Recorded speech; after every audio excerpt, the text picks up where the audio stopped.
আসলে আপনারা যে মাননীয় মন্ত্রী কন, আমি কইলাম জনগণের কামলা। মাননীয় মন্ত্রী কইলে খারাপ লাগে, কারণ জনগণের লেগে। আর মাননীয় প্রধানমন্ত্রী আমাকে নিয়োগ দিয়েছে জনগণের কামলা হিসাবে কাজ করার জন্য। মন্ত্রী কইলে একটু খারাপ লাগে। আপনাদের কাছে একটা আহ্বান জানাই আপনাদের মাধ্যমে, বাংলাদেশের মুসলমান ভাই বোনেরা, এই রমজান মাস অত্যন্ত পবিত্র মাস। আপনারা সবাই 2 রাকাত নফল নামাজ পড়ে দোয়া করবেন, যাতে করে আল্লাহ পাক আমাদের হেদায়েত নসিব করেন, আমাদের সহি বুঝ দান করেন, আমরা যেন আল্লাহর হুকুম অনুযায়ী দেশটাকে চালাতে পারি। আজ 29শে শাবান 1447 হিজরি, 5 ফাল্গুন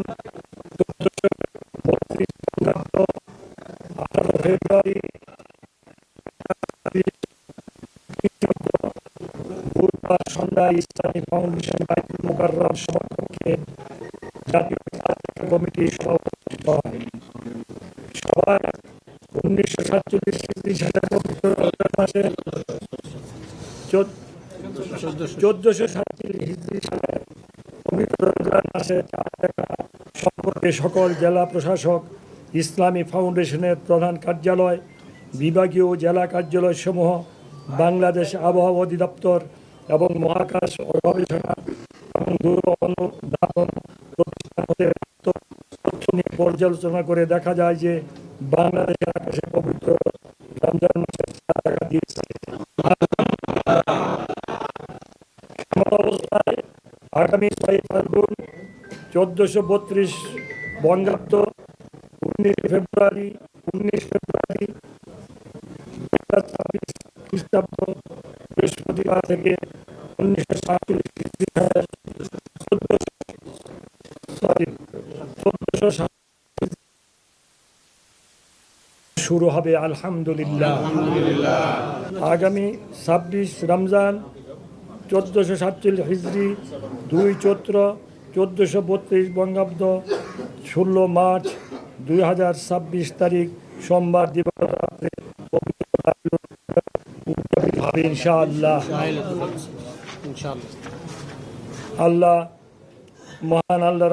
মহান আল্লাহ পাক আমাদের সকলের ন্যাক আমল সহ কবুল করুক, আমাদের ন্যাক মকসুদকে পুরা করুক।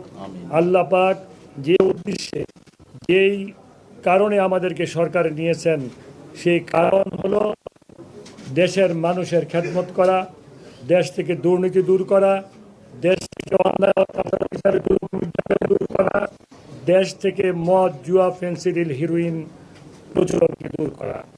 আমার সাংবাদিক ভাইয়েরা, আমি আপনাদের কাছে কৃতজ্ঞ।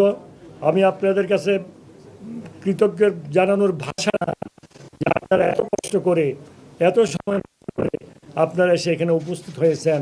আল্লাহ করুক, আল্লাহ আমাদের সবাইকে আল্লাহর হুকুম তৌফিক দান করুক। আসসালামু আলাইকুম ওয়া রাহমাতুল্লাহি ওয়া বারাকাতুহু। হিন্দু ভাইদেরকে আমার শুভেচ্ছা। দেশবাসী একটা জিনিস, আল্লাহর হুকুম অনুযায়ী চলা। আল্লাহ যা পাক হুকুম করেছেন, আল্লাহর হুকুম অনুযায়ী যদি আমরা চলি, দেশে শান্তি আসবে। আল্লাহর হুকুমের বাইরে চললে দেশে কখনো শান্তি আসবে না। আমার বিশ্বাস, আমাদের মাননীয় প্রধানমন্ত্রীর নেতৃত্বে আমরা ছুড়ে ফেলবো ইনশাআল্লাহ। আমার মাননীয় প্রধানমন্ত্রী অত্যন্ত কঠিন, উনি জনগণ কিছু বুঝেন না।